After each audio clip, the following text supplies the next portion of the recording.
actually don't know how we get this out to full screen mode.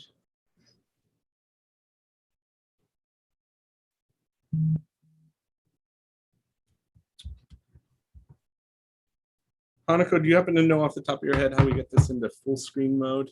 Yeah, I can, if you click present next to the share button. Yeah, it didn't, it only, perfect. Does that work? Yep, perfect. Love it. Hanako, thanks so much.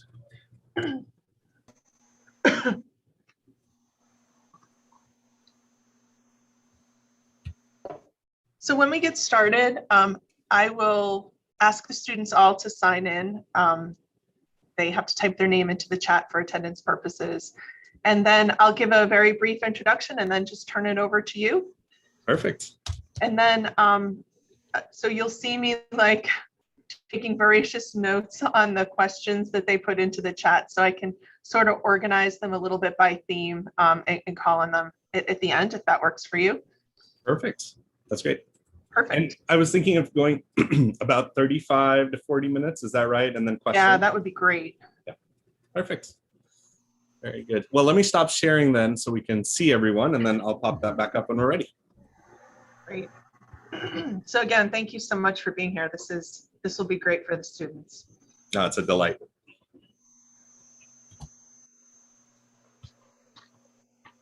I've enjoyed this too. The speakers are phenomenal in this series, and getting to hear, I mean, I enjoy it probably as much as the students do. Where do we fit in the sequence? We're coming towards the end of the lecture series. Is that right? This is the last week. Oh, wow. And has anybody else spoken about kind of the equity, ethical implications of tech? Only a little. They've touched on it a little bit. Okay. But not really. So that's why I think this is really good, right? Oh, Yeah. great.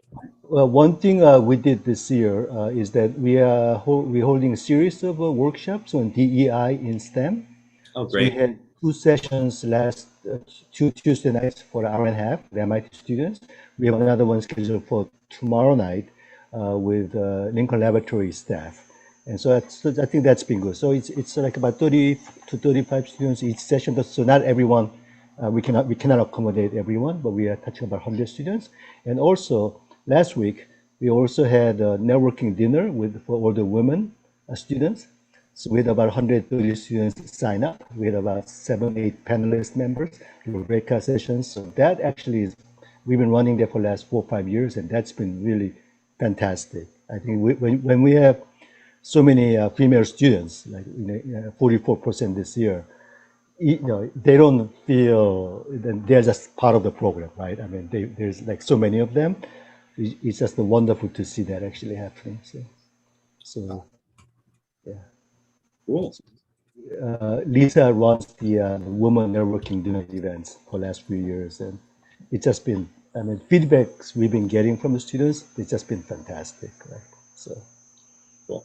Yeah, Vilas, we'll have to hit you guys up next year for a speaker for the women's dinner.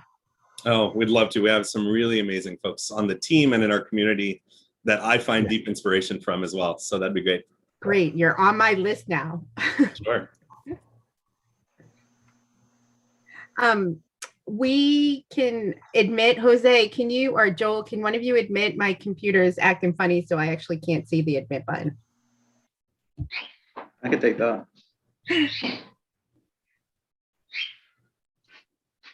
Okay, I'm coming in. All right. Hi, everyone. Welcome back. We're going to give it a couple minutes for everybody to get into the meeting. Please put your name in the chat for attendance purposes, just like we do every day. Make sure your cameras are on too. Yes, and we very much appreciate cameras on. It's a lot more interactive that way.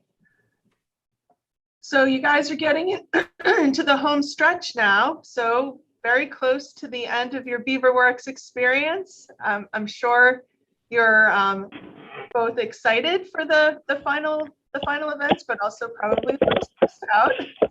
Goes with the territory, right? Okay, so we'll get started. Today we have a very exciting speaker, Vilas Dhar. He is the president and trustee of the Patrick J. McGovern Foundation. And this is a foundation that bridges technological innovation and social impact with a commitment to justice and equity. So he has a very impressive background. He is an entrepreneur, a technologist, and a human rights advocate. And I think you'll see some elements of all of these in his talk today. He founded and led 2 social impact organizations before joining the McGovern Foundation. He was also the Gleitzman Fellow on Social Change at the Harvard's Kennedy School of Government, and a practitioner resident on AI at the Rockefeller Foundation at the Bellagio Center in Italy.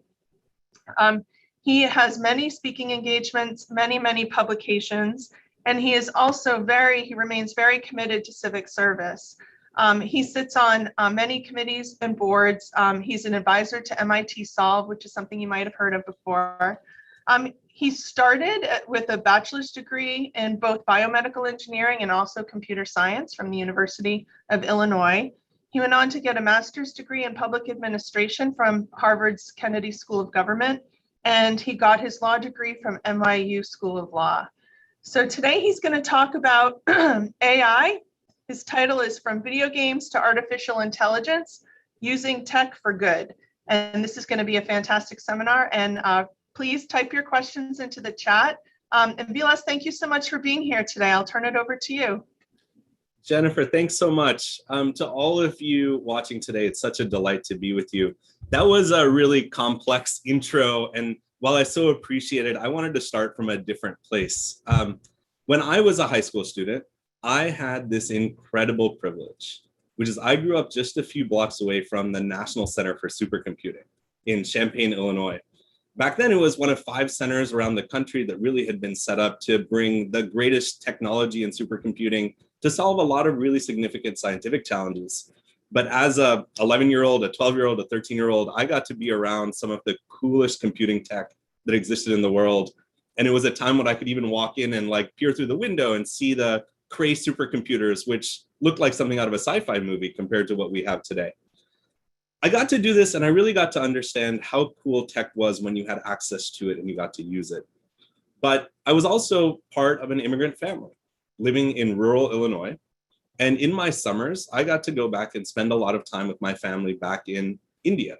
And particularly in South India, in a place where reality every day was a lot different from what I was used to. Instead of having access to a computer and a TV and all of the devices that we had, I was in places often where we were with family and we didn't have plumbing in the house, or electricity would go out for a few hours a day. In those experiences, I had this incredible set of interactions with my grandfather. And my grandfather was one of these kind of characters from mythology. He stood really tall. He had a big bushy mustache. He was always smiling and always curious about the world. But my grandfather had a formal education that ended at 3rd grade. It's just the way and the environment in which he grew up in. And so every time I'd get a new piece of tech, a new toy, a new something that I wanted to show off, I'd proudly put it in my backpack and I'd get on the plane once every couple of summers. I'd go back to India, and it was the coolest thing I could think of to show my grandfather this new piece of technology that I had. And every single time he was so curious. He wanted to know everything about how it worked. So when I got my first cell phone, he had never seen anything like it. All he was used to was the telephone on the corner that the entire neighborhood shared. And I'd say, how does it work? And I tried to explain it to him. And in explaining it to him, I learned a lot about how tech worked. But eventually, my grandfather's curiosity about how it worked would end. And then he'd ask the same question every single time. This is really cool, but how does it help the people around me? How does it help the family next door? How does it help the farmer in the field? My grandfather cared so deeply about his community that as much as he was excited about what tech could achieve, the first thing he wanted to know was, how does it make people's lives better? How does it make their lives easier?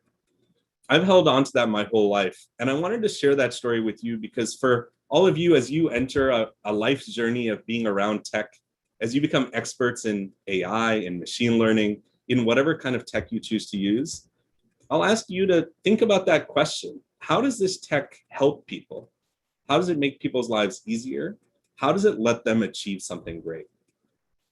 So with that in mind, I wanted to share with you a little bit about the work that we do as a foundation in making sure that all of the amazing innovation we have around machine learning and artificial intelligence, around the applications that are powering everything from autonomous cars to robots to machine learning models that change the way we think about climate, how we're making sure that they're built for and by the people around the world that are vulnerable to those kinds of topics.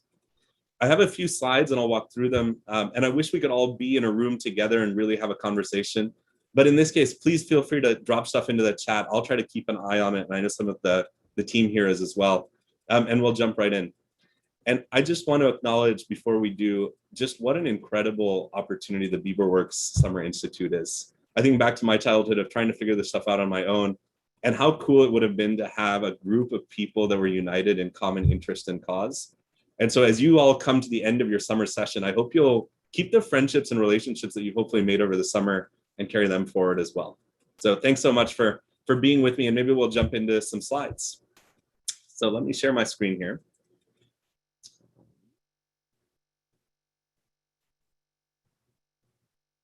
There we go. Jennifer, can I get a thumbs up? Is that working? Yeah, we're good. So the talk we'll do today is we'll just talk a little bit about from video games to artificial intelligence, the broad array of ways that we're bringing tech to create a better world for all of us.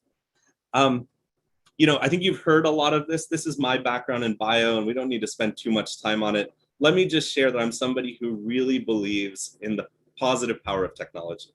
That if we were able to take this incredible inspiration and ingenuity and creativity and build stuff for the world, we could really have an amazing and bright future. So let me go past this and tell you a little bit about what our purpose is as an institution. We're a large institution. We have $1.5 billion in public capital. And with that money and with the influence that gives us, we try to achieve ways to advance artificial intelligence and machine learning in ways that create thriving, equitable, and sustainable future for all of us. Those are three really important words for us, and I want to take a moment to touch on them. What does it mean to have a thriving future? It means one where everybody has a chance to participate in the benefits of technology, whether that's through employment or because services are delivered for them in ways that help them be their best selves. Equitable, which is a really important word. It means that instead of just building for the most privileged, we're building for humanity as a whole. And we're thinking as much about those populations that I grew up in that are still trying to figure out how to enter the digital transformation as those groups that already have the hottest new phone and the best new apps. And sustainable. At the heart of our work is to say, how do we build technology that ensures an environmental positive future for all of us, where our impacts on climate, our impacts on the oceans, our impact on the air we breathe is driven by positive technological innovation instead of just being harmed by it. Excuse me, we'll talk a little bit more about what that looks like. And you'll hear me say these words often around ingenuity and creativity, but I also want to talk about kindness and generosity. As engineers in particular, these aren't words that I grew up hearing a lot about in my education. And yet, as I've grown into the world and seen how the technologies we all create impact people, it feels so important that we keep a sense of kindness and generosity in there as well. As we talk about some of these case studies, you'll see how that's coming into the stories. I want to quickly talk about Patrick McGovern. We're the Patrick McGovern Foundation, and Patrick McGovern was a character that was almost larger than life. He had an incredible history at MIT, actually. He was a student in the class of 1959, right at the beginning of the computer revolution. And he would tell this story about how he read a book called Giant Brains or Machines That Think. And to put this in historical context, this was in an era, forget about everybody having a phone on their hip or even a computer at their desk. But when the number of computers that existed in the world were far less than 100, maybe even less than 20. At the time, people were beginning to think about what it would look like if a machine could think, could analyze, could actually generate new ideas. And he committed his life to building better public understanding of those issues. So he built a media organization that created magazines so that people all around the world could understand what the frontier of computing was. And he believed deeply in the idea that if we could do really great research on how the human brain works, then we could advance the frontiers of computing and technology. And so at MIT, there's an incredible institution called the MIT Institute for Brain Research, and of course, this foundation. That's the bio of the person, but I'll tell you that he also had an incredible love of students who are curious and passionate about technology. I think if you could see all of you working on this today, I think he'd be really happy about that as well. So let's get into it a little bit. Our vision for what a world looks like with AI and machine learning takes us from where we are today to where we might be in the future. Today, we're in a world where tech is mostly created by technologists. It's created by the big tech companies, and we all recognize their names, and by great researchers who are working inside of universities. And policymakers are stepping in to say, oh, this technology maybe creates some harms, privacy harms, or the amount of face time or screen time that we're all using. And so policymakers are coming in to regulate that, to say, how do we create more competition among tech companies or better rules for the kinds of products they can create? I don't think those are the wrong people to be doing this work. I'm an engineer myself, and I've spent a lot of time in the policy space. These people have really great ideas and a lot of commitment. I don't think they're the wrong people to be shaping our future. But I do have a strong commitment to the idea that it's not enough. We need more voices. We need to represent people who are using these technologies. We need to represent the people who are being affected by them and give them a way to shape this future together. So we think about, how do we accelerate applications of AI that help these situations, that help these people take ownership over the problems they face? How do we advocate for a term we think of as digital dignity? So to make sure that we as individuals all have a presence on the open web, on the internet at large, that we are having a voice in how technology is developed ethically. We'll talk a little bit more about that in our session today. And that we have really great stewards of our data and of our digital future. So, I'll skip through this relatively quickly, but our work focuses on 3 big columns. We do a lot of work around grant making. We support nonprofit organizations to build really cool tools, machine learning and AI as their background, but really communities as their primary focus. We work with nonprofits to build their capacity to build these tools themselves. As many of you might know, technologists, once they come out of college, often want to go to a tech company, and that's where careers often start. What if we could envision a world where technologists come out of college or graduate school and went straight to an organization that was working to alleviate poverty or was trying to build better communications network in rural areas? And in our third context, we think a lot about ethical leadership. How do we make sure that we're providing really great support for the best thinkers and leaders who are trying to advance a view of building this technology in a way that supports all of our best interests? We work all around the world, and really, I think we're seeing incredible innovation in places as far-flung as Argentina and Brazil, as Indonesia, as well as right here at home in the US. I'm not sure, but I think maybe some of our folks on the call today are calling in internationally as well. So there is really international scope to this work. So let's quickly talk about the fact that AI and data solutions are pervasive, right? We see more and more about them in the news. They're everywhere. These examples that are listed on this slide will be intimately familiar to all of us, and we don't need to go through them one by one. But everything from Face ID to travel to spot the robot dog, all of these are using these tools in interesting ways. But what I do think happens is we hear a lot of these stories from a commercial perspective. What are the new products that are coming out to market, and what are they being built for? I want to focus our conversation today on the idea that these tools can really be used to advance social progress. The picture that's on this slide is of the Sustainable Development Goals. And if you haven't heard of these before, this is a way for us to take all of the different challenges that face humanity and put them into one matrix. Some of the things on here you'll find quite logical and intuitive. How do we get humanity to a place where there's no malnutrition, that people aren't going hungry? Goal number 2. Or that we're building built environments in cities that are environmentally sustainable, that we're not creating more pollution than we're saving by having people in cities. Goal number 11. These goals are worth taking a look at even outside of this presentation. They're adopted by the United Nations and by all of the countries of the world and give us a framework to think about social progress. But they also give us an amazing framework to think about where technology can step in to advance these goals. So around things like zero hunger, we have now AI solutions that are being created that help farmers better understand when to plant and when to harvest their crops to increase food yields from land. We have AI solutions that are helping distributors understand how to take food that's grown on farms and bring them into consumers in ways that limit waste so that food isn't rotting or getting spoiled along the way. We're thinking about how you use AI to track emissions. And one of the projects that I'll talk to you about a little bit later is we're supporting actually building a satellite that from space will monitor greenhouse gas emissions all across the world. That generates so much data that there's no way people sitting in front of a monitor could ever use it to come up with actionable results. And so we're building the AI systems that will use that data to give us really good and targeted information about where we have dirty coal plants that we should be addressing, or where we have different kinds of agricultural interventions that might create great value. And I'd be remiss if we didn't talk again about this question that even as we build tools to advance these goals, we should be doing them in ethical ways. I imagine maybe some of the folks on this call, and maybe many of you have seen this movie called Coded Bias that came out on Netflix.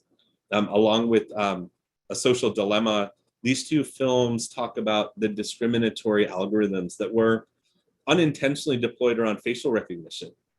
And the fact that the way social networks are being deployed are taking us more and more away from our families, our friends, our real world experiences, and putting them on phones. So as we think about delivering on the promise of these technologies, we have to keep in mind what the rules and principles are that we want to promote to build an ethical world. So with that as framing, that AI is everywhere, that AI potentially can be used to advance social goals, and that in order to do so, we need to do so ethically, I thought we'd take a few minutes and talk about a bunch of different cases where we're seeing this is happening. As I said, I welcome any kinds of questions if people want to jump into them as we go, but maybe we'll go to the first one. So the question I'll pose to you in these case studies is to think about what kind of world could we create together if we use these tools to center human rights, to center the sustainable development goals that we just talked about, to center equity and privacy, to center sustainability. It seems like an easy question. It all fits on one slide. And yet this is the conversation that I think we as a society need to have. And we need to bring technologists right into the heart of it. So let's talk about a few examples. The first doesn't even step into the world of data and AI yet. It has to do with leveraging the power of play. One of the organizations that we're so proud to support with, called Child's Play, realized that when children have chronic medical conditions and they're sent to hospitals, often they get really great care, medical care, and their families are with them, but there are massive blocks in the day where children are just left by themselves, sometimes bedridden, sometimes with a TV, but no real way to connect or engage or be creative and enthusiastic about learning new things. And so Child's Play is an organization that realized that we could start pretty easily by doing things like putting a Nintendo Switch in a hospital room and giving a child a place to go out and explore a virtual world. That quickly grew into an organization that today supports hospitals all around the country and all around the world by putting educational technologies and gaming into children's bedrooms inside of hospitals so that children can begin to say, how do I connect with others in an online environment? How do I go out and play games that teach me? How do I connect and learn? And I love to start with this example because when we talk about leveraging tech for good, we don't have to go right to the emergent frontier of what kind of algorithms we're building or how machine learning is working with millions of data sets. The story sometimes starts from the one individual who's in a moment of vulnerability, who's feeling a little bit isolated and could use a little bit of love and attention and empathy. And technology gives us a way to leverage people and time and space to make sure that thousands of children across the country now have an educational pathway using tech that they otherwise wouldn't have had. We're now understanding from Child's Play that they're beginning to use data to understand not just how the availability of these tools helps them, but in understanding how when there's pain or anxiety or fear, different kinds of tools can help them sort of come out of that, to reset and reorient. This to me is just an amazing example of how tech can do good in a very easy intervention in a very simple way. But let's step up the level of complexity a little bit. Let's go to something a little bit more data-driven. So in this example, I want to talk a little bit about healthcare and community. Khushi Baby is an organization that works in northwestern India. We learned about them through MIT, actually, through an organization called MIT Solve that brings really great technical innovators from around the world and brings them to Cambridge to show off a little bit of the work they're doing and to gather some public support. Khushi Baby is an organization that's really focused on delivering healthcare to what we call the very last mile. So if you think about it, there are hospitals in cities, and then you take roads out of big cities and you get to smaller towns and villages that often have clinics. And then maybe you take the roads out a little bit further down to very small villages where there might be a local medical professional. But what happens then if you get out of your car and you start to maybe take a motorcycle down some dirt trails, and then eventually the motorcycle can't go any further and you walk the last mile to find communities and settlements that exist all over the world that have never had access to formal medical care. And these people struggle with the same things that we do here in the United States and all around the world, everything from maternal health to being able to understand what they do if they have high blood pressure or diabetes, to sometimes those acute things that have come into focus in the last year, like what happens when a community like this has to deal with COVID. Khushi Baby not just trains people to actually go out to those villages and provide them with healthcare, but has built a digital platform so that as these people are out interacting really in the most rural and remote parts of the world, how can they begin to gather data about what people need and what they're asking for, about long-term signifiers of their health, to begin feeding that into a data analysis platform that also adds in things like public data records around what people are talking about on social media or around transportation and electricity use patterns. Because when people get sick, what do? Sometimes the first thing they do is they send out messages on social media or on platforms like WhatsApp to others asking for help. Sometimes you see a spike in the amount of traffic that's going to these villages, and you can track it up to that last mile piece. If you had that incredible data set from not just hundreds or thousands, but from millions of people, what could you do to help governments say, this is a population that's really at risk? Instead of just positioning some medical resources, how do we do a large-scale intervention? How do we go into a community and help them think about nutrition so that they're eating in more healthy ways to fend off the long-term effects that they're facing? This work gives us a model for what we might do all around the world to bring machine learning and AI to healthcare generally. To say by aggregating and accreting millions of records and millions of patient stories and experiences, how do we build what we call precision medicine? So that when one person presents with a health challenge, we have the accumulated knowledge of how we've treated millions of people to build a model that lets us really direct and target care. I'm super excited about this work. And we have to understand that even when we build these models, potentially here in the US or in the global north, those might cover the kinds of health challenges that we might face here, but often they don't cover the health challenges present in a low and middle income country or a remote area. And so the work that Khushi Baby is doing to flip it on its head, to say, let's start first with those rural and remote populations and use that to inform our global thinking, builds a more robust solution and a better data set. As emerging engineers, this is a lesson for all of us to think about, is when we build a solution, where are we starting from in terms of the data sets and the populations that we're addressing? And how do we make sure that the things we build are as universal as possible so they solve global problems instead of just local ones? The next example takes us to a totally different space.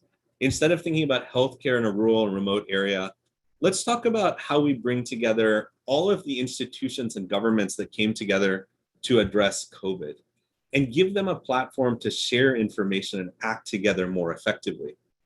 So we, at the start of the pandemic, realized that the scale of what was going to happen was so big that we needed really great technical interventions. And so I'll talk about a few of the things that we supported our partners in doing. The first was, as we understood, and I'm going to take these in reverse order, I'm going to talk about COVID Act Now first. But in the first few months of the pandemic, as everybody was scrambling to understand just how serious and significant of a global challenge this was, everybody asked for the same thing. What data do we have about who's getting sick, about how this thing is getting transmitted, about how we position medical assets? And again, as a group of budding engineers, I will say this to you, and this is a real lesson to take away, is we always assume that we have great data, and we rarely question the assumptions behind it. COVID made us question almost every single assumption about the quality of data that we have access to. We thought the US government would have a really great data infrastructure that meant that if you went and saw your doctor in a hospital, eventually somebody somewhere in Washington would be able to get some information about that. It turned out it wasn't the case at all. The way that we had built data systems was if you went to a local doctor or a hospital, maybe if we were lucky, that got reported to the county. Maybe if we were really lucky, the county was reporting to the state, but we weren't lucky enough really to have all of the states reporting to the CDC in Washington. So COVID Act now stepped forward and said, we're a set of data engineers and data scientists, and we can solve this problem. And so what they did was they began to build automated mechanisms to go to all of the different disparate data sources around the country and begin to vacuum up all of that data. Along the way, to build new dynamic ways to clean that data and put it into common formats, to make sure that you are reconciling statistical anomalies, and essentially to build a single data set that could be trusted across the country to give us a view into what was happening around COVID, certainly not on a real-time basis as into the minute, but on at least a daily basis. That data was then used by everyone you could think of. It was used by state health commissioners, county health commissioners, national policymakers to begin to make some decisions around things like when we close and open schools, something that I feel like many of you probably felt very acutely. Those decisions were made by policymakers who were looking at this data set. It was an incredible example of how engineers could step forward and solve a social and a policy problem by building a set of technologies that really said, let's broaden the story and make sure that everybody's adequately and accurately represented. Now, as groups like COVID Act Now and a team at Johns Hopkins were doing this work to build these data sets, something started popping up over and over again. And it was the fact that as we looked at the populations that were affected, there was a disproportionate effect of COVID on marginalized, on vulnerable, on racial minority populations. And we began to get an inkling of this anecdotally. We heard it from doctors that were saying, in the community where I work, the incidence rate and the mortality rate is so much higher than what we're seeing at the country level. And so a group of data scientists and engineers came together in partnership with The Atlantic, which is a very large magazine. And they said, you know what, let's actually build a way to segment this data so that we can create real visibility in what the social and human story is of marginalized populations. And so the COVID tracking project at The Atlantic was born. And over the course of nearly a year, they began to put this incredible spotlight on the social inequities and the injustice of marginalized populations who were getting COVID at much higher rates than other populations. And when they got them, because they had such limited access to great healthcare, they were having much more severe and significant outcomes attached to it. Now, I wish I could tell you that the conclusion of this story is because of this work, we had a total transformation in how marginalized populations experienced COVID. But the reality of our work and the reality of the work that you will do in the world is that it's never in absolutes. If anything, we've advanced that conversation a little bit, but the same injustices and inequities still exist in the world today. And if COVID's no longer the lens that's showing them, then we as engineers have to really think about where we find other data, other ways to tell the story of these people and make sure that they're getting agency and the kinds of tools they need to advocate for themselves. It takes us to kind of the next story that I want to talk about here, which is the organization called the Marshall Project. Again, and I want to make this clear, these are not organizations that are super tech savvy. They're not Facebook or Amazon or Microsoft. They don't have teams of thousands of data engineers. But they start from a problem, and they realize that to understand the problem well, they need technologists who really understand machine learning, that understand data aggregation, that understand how to find meaning in numbers and in interactions. And so the Marshall Project is a news organization that was set up to really explore the criminal justice system in America, to understand why it is that you saw such disparate outcomes for people who went through the criminal justice system at the level of, a courtroom trial, at the level of sentencing, and even in terms of recidivism, which is a word that we use to describe how people who have been convicted of a crime maybe are more or less likely to commit a crime again in their future. The Marshall Project looked at the prison system and said, nobody's really paying attention to the spread of COVID there. And so they built one of the most comprehensive databases of how COVID was spreading and affecting prison populations across the country. prisons are notoriously not a place you go to gather really good data. They're very closed in and isolated. And so this combination of journalists and technologists had to use a number of innovative measures. They had to get in the front door. They had to talk to data systems managers. And they built a comprehensive database that was then used by Elizabeth Warren. Some of you might know her as the senator from Massachusetts, or Cory Booker, also a senator. Amy Klobuchar, a senator who brought forward prison reform legislation and supported community advocacy, and it supported an incredible amount of media attention. Again, a story here where technology provides progress. It doesn't solve the problem, it's not a panacea, but it equips people to really understand and wrestle with questions of fundamental equity and inequity in the world.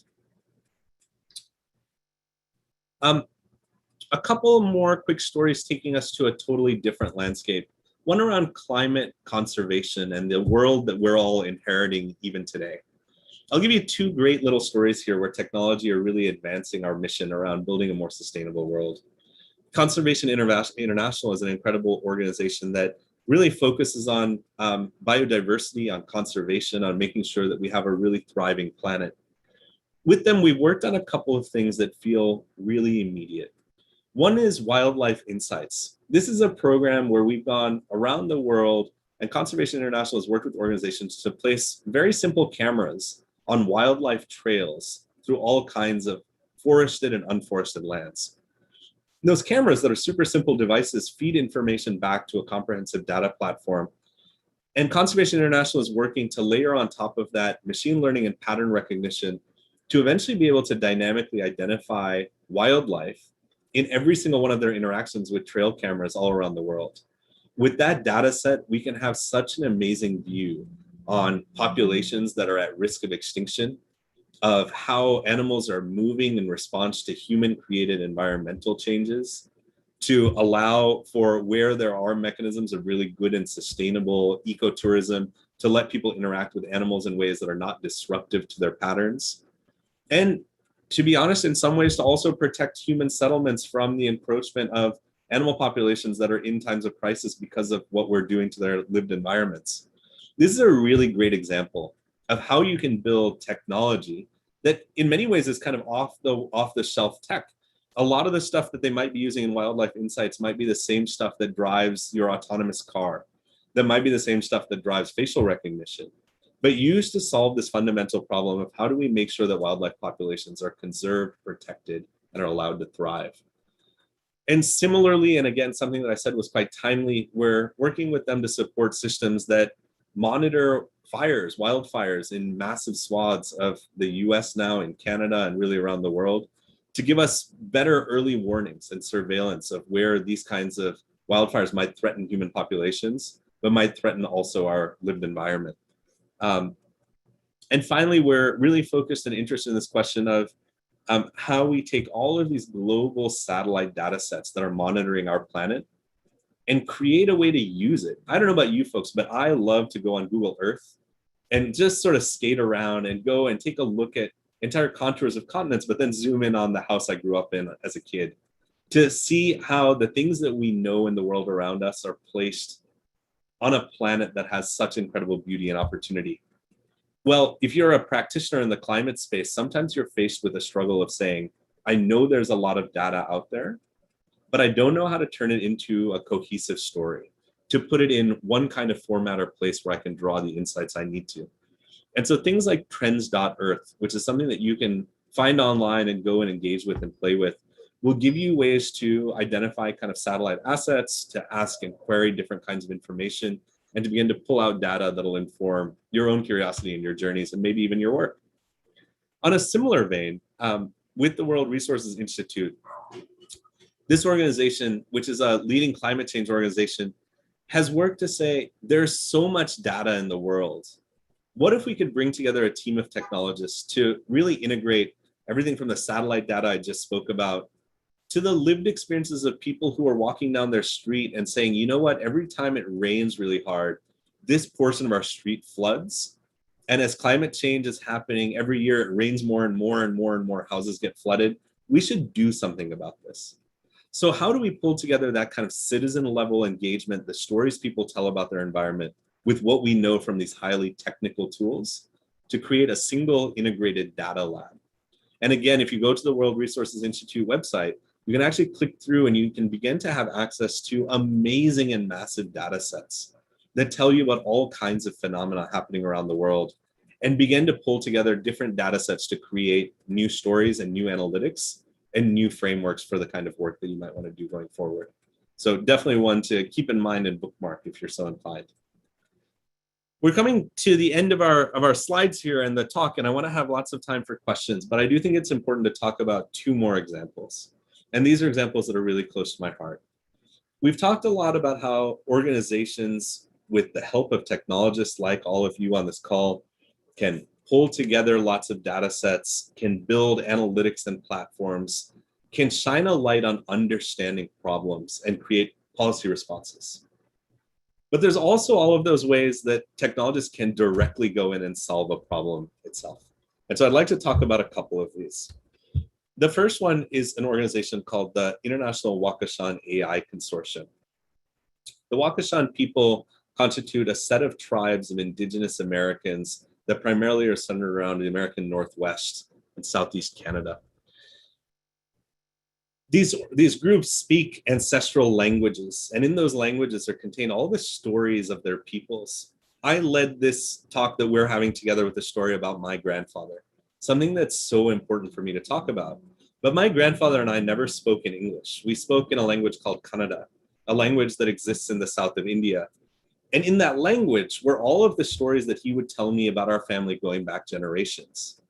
If he and I couldn't speak the same language to each other, I would have missed out on all of those stories, and I would have missed out on how it shaped me as a young person. Well, with indigenous languages in particular, a number of these languages are beginning to go extinct. The people who speak them use English as a primary language. There's fewer places to interact, and we're losing the stories and mythologies, particularly of oral traditions. And so the Wakashan AI Consortium has said, you know what? As a technical field, we really understood how to do speech recognition, of how to do translation, of polymorphic inscription, of understanding how to take languages and break them down and create meaning from them. And if any of us today went to Google Translate, we could easily type in a sentence and have it translated into probably close to 100 languages around the world. But unfortunately, nobody's really focused on that for indigenous languages, for the Wakashan languages in particular. And so Michael Runningwolf, who has had a real engagement with MIT through Solve and other plans, put together a consortium of people that said, you know what, we'll build digital assistants like Siri that work in the Wakashan languages. We'll build an ASR mechanism that translates Wakashan into English, into other languages around the world. And we'll begin to build the deep neural net model that actually takes these languages and puts them into frame, so that as we encounter new indigenous languages, we have an open, extensible model that we can use to capture all of this work. It's an example of technologists coming together and saying, here's a really defined problem that has big cultural and social implications, but we could just get together in a room and we could hack this thing out and we could deliver a code base that lets us do this work. It's an incredible example of that idea of taking ownership over a problem, but really the point of it is to give agency and ownership back to the people whose stories we're helping to promote. And the last example here that I want to talk about is something called the Earth Defenders Toolkit. We talked earlier in this conversation about how these big nonprofits and organizations are distilling and creating kind of data for everyone to use. But in this idea of thinking about often indigenous peoples, but people who have been marginalized all around the world, they don't often have access to things like, okay, well, let me spend some time on my laptop to go to this website to go and figure out how this data is used and how it maybe can be applicable to my setting. They certainly have the capacity for it, but sometimes they don't have the time or the infrastructure. So an organization called Digital Democracy has stepped out to say, let's take all of these tools and make them as accessible as possible to frontline defenders. So for the individuals who are living in a place like Peru and facing illegal deforestation on a daily basis, how do we give them a set of tools that they can use on their cell phone that gives them access to open mapping, that really lets them share information with other community actors about where this deforestation is happening, that let them have access to a digital online international platform, so as they begin to find the stories of these incredible abuses that are happening, They can share them quickly and immediately to an international and global audience. And a management tool that lets them say, I can, again, with my phone, walk and understand what I'm seeing compared to what should be on my maps through a version of augmented reality. So that I can begin to take all of this information we know about what should be happening and correlate it to what my experience is as I walk around. This product that we just launched a few weeks ago, and again, I'll encourage you to go and take a look at this if you're interested, has the ability and the potential to transform how frontline Earth defenders are working all around the world. And for those of us who are sitting at home and really interested and committed to advancing the space, gives us a place to plug in and say, you know what, I bet I could build a tool that would help these people in their work. And those can be really easy and modular activities that we can set an intention around and really build something technical. So we've talked about a lot of different case studies of where people are using these technologies. And my intent in this time is not to lecture you about what other people are doing, but hopefully to create a little bit of a sense of inspiration and curiosity. I know that you all have it already, to fan those flames a bit, to ask you to ask the question, as you go through a program like Beaverworks, as you begin to become really familiar with the tools that you have, what are you going to do with it? What's the future that you want to create? That having this incredible access to the tools that let you build anything you want in the world, what purpose will you put them to? What change do you want to see happen? And I'll ask you to consider a few questions. You know, it's something that I've spent a lot of my time, my life, reflecting on and figuring out. And I'll tell you that if you'd asked me at different points in my life, I would have had different answers, but they all align to the same kinds of questions. I was trying to figure out, and I still am today, what's my purpose in life? With all of the skills that I have, with the ability to code, to set up machine learning systems, to now work in philanthropy, why do I do what I do, and who can I help with it?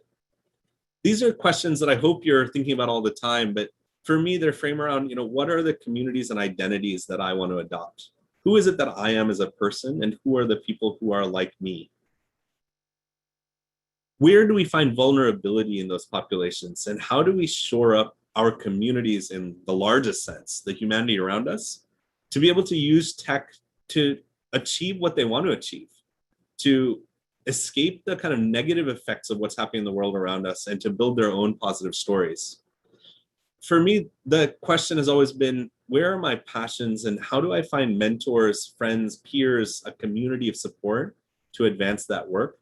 I'll again say that maybe this program is one step in that direction for you, to find who your friends will be in your technological journey, who your peers will be, who you'll bounce ideas off of. And I'll ask you to think a lot as you come to the end of the summer and you go back to your schools and your communities on a full-time basis.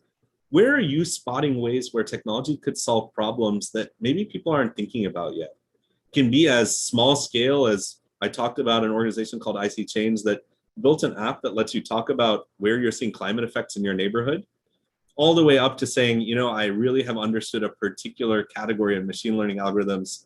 I could probably build something that helps with issues of racial equity or of economic injustice, of access to resources and access to capacities.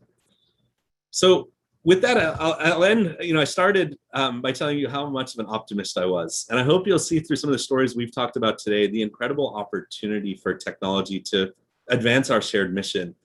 And Pat McGovern, who I talked about at the start of our conversation, always had this maxim that we've really adopted, which is the best is yet to come. A better world's possible. The question is, who's going to shape it? And I know that at least one of the answers is going to be those of you on this call today. And I can't wait to see what you build. So I'll pause there. Thanks so much for sharing this time with me. And I'm very excited to talk about any questions you might have for the next few minutes. That was excellent. Thank you so much, Vilas. So we do have a whole bunch of questions, and maybe we can start with Daria. You have a question about how to prepare yourself to take on some of these challenges. Would you like to ask him your question? Yeah, sure. I just need to find it in the chat. Okay. I was wondering, can you name any notable projects that the Patrick J. McGovern Foundation has either sponsored or worked on? Sure, I'd be super happy to. I think you said notable projects, is that right? Yeah. Yep. Sure. So a number of the projects we talked about today are projects that we've had the chance to sponsor and support. Just to give you a view to some of the other things we work on in our strategic grant making, we focus on digital health systems empowerment. So in places like Sub-Saharan Africa, in South Asia, how do we support governments in building an entire data-driven health architecture? We've talked a lot about climate on this call. And to bring it very close to home, something that we did over the last year in connection with our COVID data was we partnered with an organization called Ariadne Labs in the New York Times. And we built an op-ed that some of you might have seen that was called, "What's Your Place in the Vaccination Line?" And so we took a lot of complex data and we built a mechanism where you could go to a website and you could put in your demographics, kind of where you live and your age and some health conditions. And the data system would come back with an idea of where you sat between the first person to get the vaccine and the 200 millionth, what you might expect. Now, that seems like a pretty easy kind of answer, right? But what that really helped with was letting people get comfort around the idea that there was a place that they had. It wasn't just an unknown. It wasn't going to be random.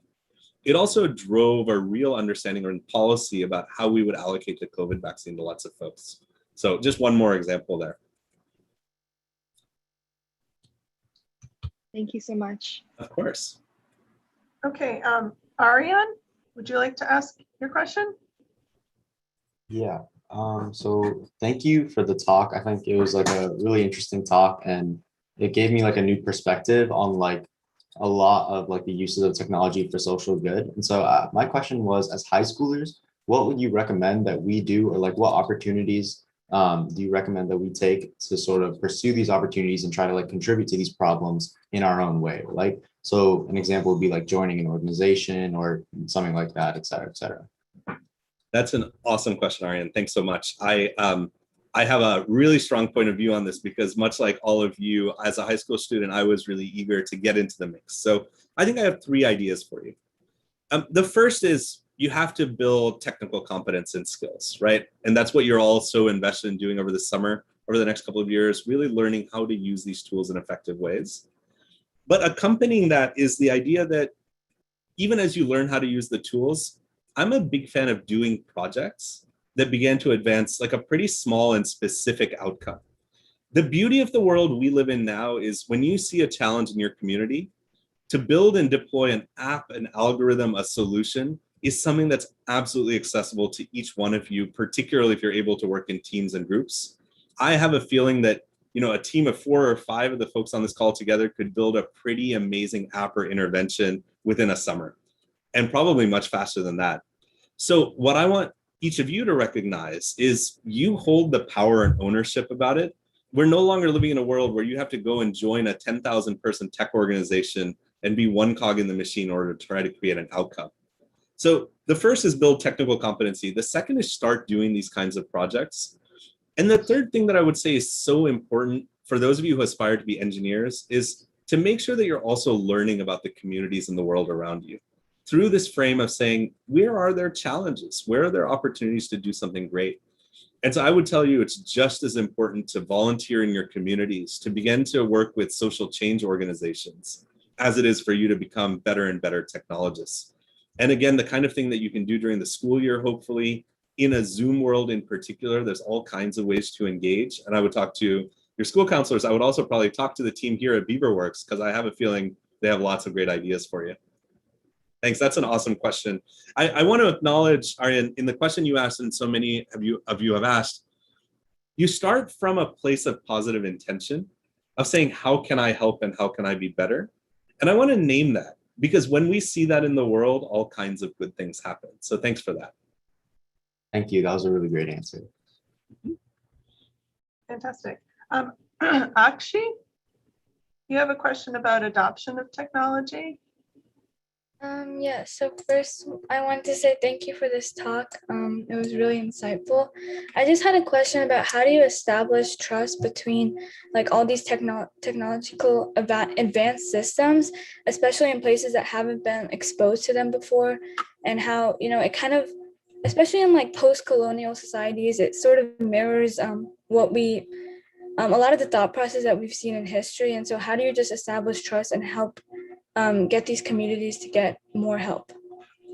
That's an amazing question. And one that I wish we had a little bit more time to talk about, but maybe I'll give you some really quick responses. The first one is, I think the fact that you've identified this question around trust is so important. And the way I think about trust is actually not how people trust technology. It's how we trust technology creators and technology implementers, right? The trust isn't so much between me and my app. It's between me and the people who will have access to what I do on the app, how I provide my data, how I share it. And so my short answer to you actually is, as technologists, we have to step into a social and ethical and a moral conversation and say, what are the systems of power that are defining how this technology is going to be used? And if there's an aspiration to do that, I think that could be really helpful. What's happened today is a little bit of the fact that we've kind of stepped back a little bit as a society and said, when technologists deploy a product, we'll just kind of jump in. We'll jump into the pool and we'll start using it, right? And then a group of people are coming forward and saying, but wait, there's a few things we should think about first. We need to flip that model on its head. And one of the things that I think we need is a generation of technologists who are socially minded and people who are historians and sociologists and economists and everybody else who also really understand technology, so that we can have a meaningful conversation that brings everybody together around that. You asked a question that I did very poor service to, Akshi, but this question of, particularly in a post-colonial era, how do we build systems that we trust? I'm actually going to ask all of you to think about that and to progress that work. And I'm very happy to be a partner in it. It's something we all need to do together. Thank you. That's great. Let's see. Beba, I'm not sure if I pronounced that right. I'm very sorry. You have a question about considering negative impacts of technology? Yeah, so when developing a lot of these technologies, sometimes you hear about their applications outside of the field they were originally designed for. And a lot of the times those applications aren't really beneficial. So when designing technologies, how do you account for these possibly negative uses? It's a really good question. I want to talk about it. But first, will you please introduce yourself to everyone and tell us how to say your name properly? My name's pronounced Vapov. Thank you so much. So it's a great question. The question is, when technologies are deployed, how do we begin to guard against different uses of them? I might flip the question on its head and say, when we deploy a technology that gets used for, we might call it an off-label use, right? How do we make sure that we are out in front of understanding how it's going to affect particularly vulnerable populations? And so there's a little bit of, we can't just wait for legislators or Congress to make rules about how we use technology. I'm a big advocate of the fact that each of us as engineers needs to play a role in an ethical mesh, where we're making decisions not just about our own actions, but that we're interacting with other engineers and other technologists on a regular basis and saying, we're willing to ask hard questions like, hey, have you thought about the fact that when you deploy that technology, it prioritizes a particular community and it deprioritizes another one? So the short answer to your question is, I think we hold that responsibility.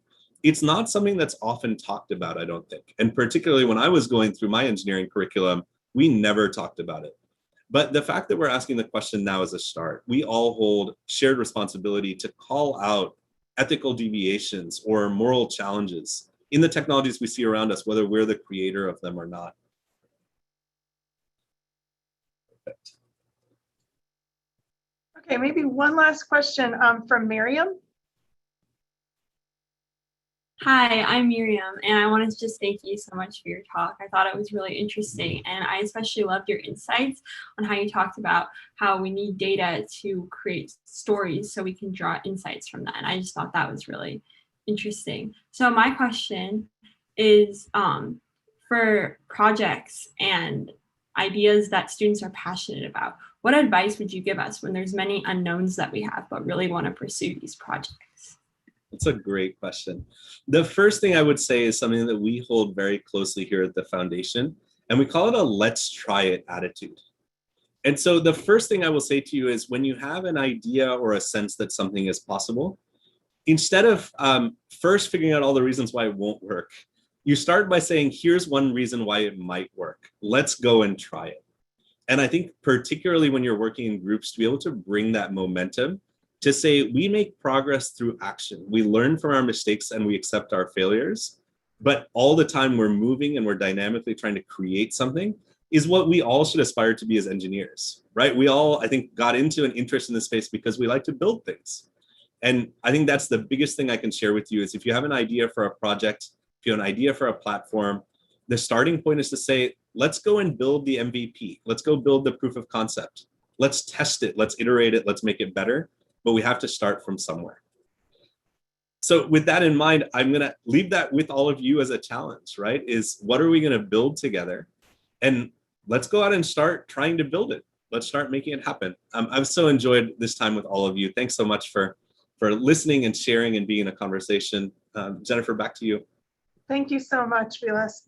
So at this time, I'd like to ask 3 students to come and formally thank you and present you with a virtual gift. So Tejas, Xenia, and Reina. Yeah, thank you so much for your presentation, Mr. Dhar. Xenia, Reina, and I are from the remote sensing program, but I think I speak for all of us in the seminar that your presentation was very insightful and valuable for all of us as we continue our journeys in STEM. I loved that you emphasized that we should always keep kindness and generosity at the center of what we do to create a shared future, especially in today's increasingly digitized world. And I'll pass it on to Reina and Xenia. Yeah, thank you so much for this super engaging talk on AI for social good. As somebody who's interested in going into AI, I found it really interesting how you focused on not just the technical side, but also communication and policy, which I think more engineers should realize is just as important. I really hadn't thought about that. And I'll pass it on to Xenia. Yeah, I want to say thank you so much for giving this talk and from approaching science, not from like the perspective of we created this new technology, what can we do with it? But from, well, what do we need to do and how can we apply technology to that? I feel like it's really important to think about helping people and not just about, what's possible. And so here we have for you a virtual t-shirt. Oh, amazing. Well, thank you all so much. Really very kind of you. And I have really enjoyed this time together. I can't wait to see what you all achieve as you go out into the world. Fantastic. Thank you so much, Vilas. Everyone, you can unmute and clap. Thank you. Thank you. Thank you. Thank you. Thank you. Thank you. Thank you. Thank you. Thank you.